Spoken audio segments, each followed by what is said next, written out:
love. How do our closest relationships, families, and friendships really affect the way we go through life? Today, I want to talk about how most of our deepest wounds actually come from the most of the people that are closest to us, which is really interesting, isn't it? The person that you love most is probably the person that has shaped your entire way of building relationships for the rest of your life if you don't fix it. Today we're going to be talking about 4 different types of responses. This video is more on the psychological part. It's not really spiritual. It's not really about de-identification. It's not about ego dissolvation. It's more about it's more about psychological responses and trauma responses. I feel like this is something that is more therapeutic for people who are watching. If you feel like I have struggled moving on, I have struggled building relationships, I have struggled really like getting vulnerable, I feel like this video is perfect for anyone who's watching this. Okay, let's get into it. We are told ever since we've been born that family is love and that friendship is connection. But what if, let me ask, what if the question that the love that we were given is actually the love that has programmed our pain? What if the thing that we call connection is just 2 wounded people mirroring each other's pain? They're just trying to deal with it. Maybe you were grown up in a household that never really knew how to exercise healthy love. Maybe they didn't fight. Maybe they didn't physically abuse or verbally abuse each other. But maybe there was always this underlying sense of dissatisfaction that you could feel that has actually become your survival response. So let's rewire it, okay? We can rewire it. We can break free. So let's do that. First, you must realize that you must know this one thing. Trauma is not just a single catastrophic event. It's not that, okay, someone cheated on me, someone left me, someone this, and that's the trauma. No. Trauma is how your body has survived that situation. How has your body learned to react to that situation? How does it react now because of that situation? Your relationships today, they are shaped by these 4 survival patterns. Okay, we're going to talk about it. First is fight, flight, freeze, or fawn. So let's talk about fight. So you're going to be listening to 4 different types, and you're going to see which one really relates to you. I'm going to talk about how you can actually fix it as well. And I will tell you personally what's mine.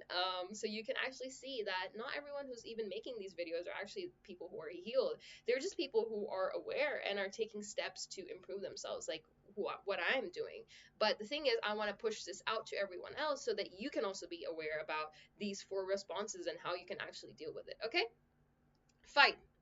Really obvious, you know, it's not like punching or being aggressive. No, it's basically about needing to control or dominate others to feel safe within themselves. This is because they've had a love in their life that has been really chaotic. It's been a love that has been really possessive. It's been a love that has been really insecure and unstable. And because of that, they grew into a coping mechanism which helps them feel the need of control. This means the person is always defensive when there's a situation, they're always controlling, they're argumentative, they fear vulnerability because opening up means that they don't have power. They feel like if I'm open to someone, I'm weak and I am showing them the exact way to lose me, because in your childhood or in your relationships, you never exercised vulnerability to see it as strength. You saw it as a weakness. You saw it as a bad thing. So because of that reason, because of the bad thing, you are now thinking that now if I control my situations and I do not open up and I do not really, like, I always fight and defend myself, I can actually prove that I'm worthy of loving. So how do you really fix the situation? You need to realize that, sorry to say, control is an illusion. It's basically fear in disguise. You're just really fearful. And that's okay. It's not a problem. But you need to practice surrendering, for sure. Like, you need to let go the need of dictating others' actions. How do you do that? When you feel the urge to dominate. How do you really stop that feeling of needing to control and be argumentative and defend yourself? Why do you feel you need to defend yourself? Question yourself. Do you feel insecure? Do you feel like if I don't defend myself, they won't see me as worthy of being loved? Do you say if I have to argue with that person, it's because they're not really seeing my point and I feel unheard in my life, in my childhood? Is it because of that? If it's a yes, then you have to ask yourself, what am I afraid of right now? What am I afraid of? Ask yourself that. When you realize what you're actually afraid of, you'll be able to create this opening of understanding that this is what I'm looking for in control, and now you can actually start exercising it into trust. Second, let's go into the second one. It is flight. So I must stay busy and avoid deep emotions because I fear vulnerability. This person is always running from relationships, from intimacy, from conflict, from any sort of physical, sexual, spiritual, emotional experience. They are workaholics, they are perfectionists, they are serial daters. They date, but they never settle. They're always keeping themselves distracted. How do we fix that? It is recognizing that avoiding your emotions does not make them disappear. It's the type of person who has grown up in an environment where their trust issues have been broken so much to the point that they cannot go beyond any level of introduction intimacy because they fear being vulnerable. They fear being hurt again. How do you fix this? This type of person really needs to learn that avoiding emotions does not make them disappear. They need to set a timer, 5 minutes a day, and just sit in silence. Have no distractions, no letting your mind run around, and listen to what your mind says about your relationships. You need to question your discomfort. Why do you feel like you're always serial dating? Why do you feel like I really can't get into intimacy, even in deep relationships? Even though I'm really deep into the relationship, it's been a long time. I just feel, Gia, that I can't really open up to that person. Why? Ask yourself and start journaling. You need to ask yourself, what am I trying to escape? Remember, running feels safe, but true freedom is facing what you really fear. So learn to ask yourself what you're trying to escape, why you're trying to escape that. It's because you don't feel safe. And that way you'll be able to see that these are the steps that I need to get better at, that these are the things I'm escaping, and that's what I don't need to escape from. All right? Third type is freeze. This is me.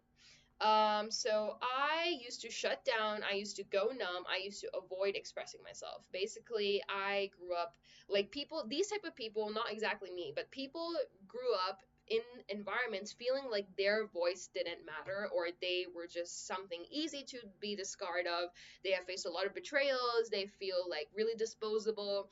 They struggle with making proper decisions and they struggle with expressing emotions freely or even standing up for themselves time to time. You know, they feel like if I stand up for myself, I'm going to lose the person that I love because I'm going to be honest about what I actually feel.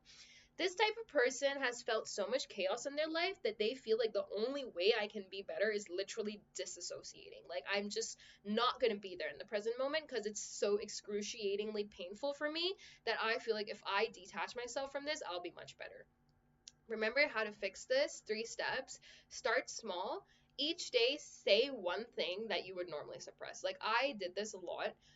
Say one thing that you feel scared of battling right now. You know, say that, I don't like the fact that this person did that to me 2 years ago.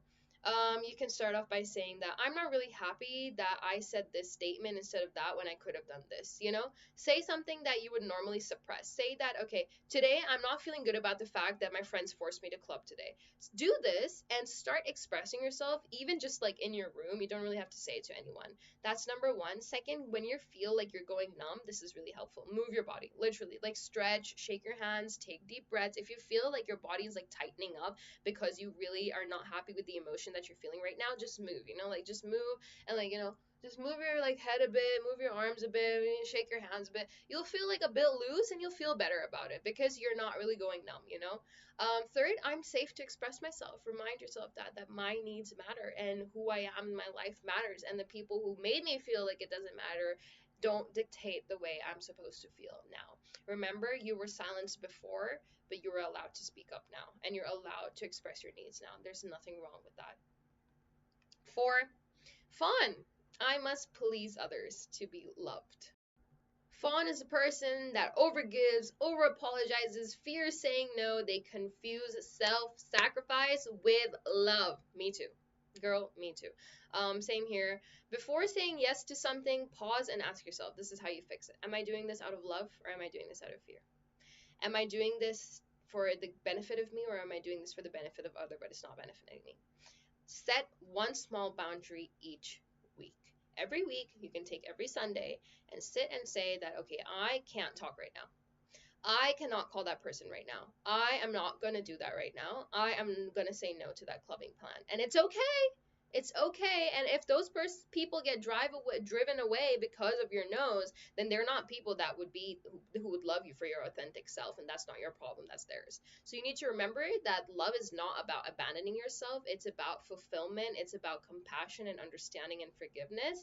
And when you are going to please others to be loved, you are saying that my love is conditional. You are accepting the fact that love is conditional because you're saying that, yes, I'm going to be doing these things and then only will I be loved. So get that thing out of your head, get that concept out of your head. You don't have to do that thing to be loved.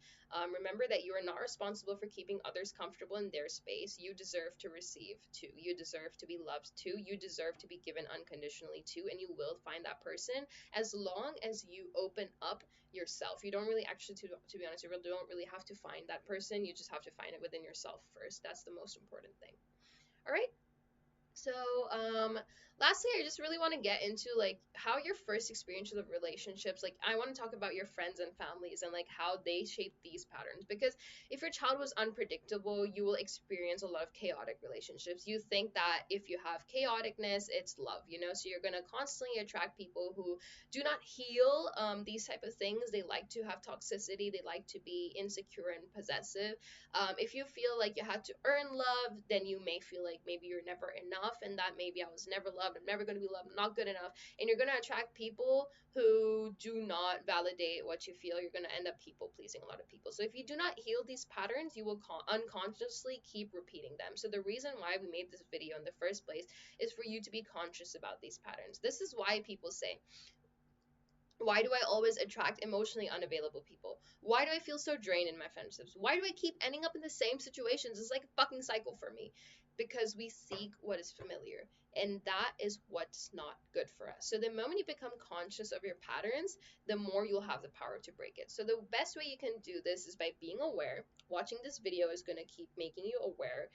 What role do I keep playing in my relationships? What do I fear losing the most? Do I fear losing control? Do I fear losing connection? Do I fear losing approval? That way you'll know that I'm seeking approval, I'm seeking control, I'm seeking connection. And the next is choose a new response. Next time you feel triggered, pause. Try to, instead of reacting from habit, next time you feel like you want to run from a situation, stay present. Next time you feel like you want to control, release, let it go. See, just try it out once. You have 90 years of your life. If you let it go once, I don't think anything's going to change that much, you know? If you want to shut down, try to express. I don't think just because you're going to express once in your entire life, it's going to ruin everything. And if it does, it's probably not meant for you anyway. If you want to please, choose yourself. So remember, healing is choosing differently, and healing is choosing differently over and over and over again. It's a cycle. It's a years and years work of effort to choose again and again. Understand that it's not your fault that you went through that trauma. Understand it's not your issue, but yes, we have to deal with it. Just because we went through it doesn't mean that we're just going to avoid it. No, we need to rebuild our nervous system safety. As unfair as it feels that other people have put that pain on you, you are also going to put that pain on others if you don't heal yourself. And that's how the whole world works. You know, pain goes from another person, pain, pain, pain. So remember that you need to rebuild your nervous system safety. You need to practice like meditation. You need to practice grounding exercises. You need to find like what helps you whenever you're feeling anxious or angry. Try to see 5 things around you, 4 things you can sense, 3 things you can see, 2 things you can touch, 1 thing you can hear, and do that exercise. I use it personally to like make myself feel more safe. So the less you seek safety in others, the more safe you'll actually feel in yourself. So stop chasing safety in others, try to find it within yourself first, okay? So remember that many relationships are just 2 trauma responses reacting. But real love is not about survival. It's not about control or chasing or sacrifice. So remember, choose yourself because you're already whole. Start choosing relationships from consciousness. Don't go by it from unconscious habits. Understand that people who truly love you will not require you to abandon yourself. They'll not require you to, stay in your old patterns or stay in draining relationships. You don't have to overgive also to be loved. So remember this. I hope that it helps you. Understand that choosing yourself is the best thing you can do, and be aware of these things, and understand that you were always enough and you are always going to be enough.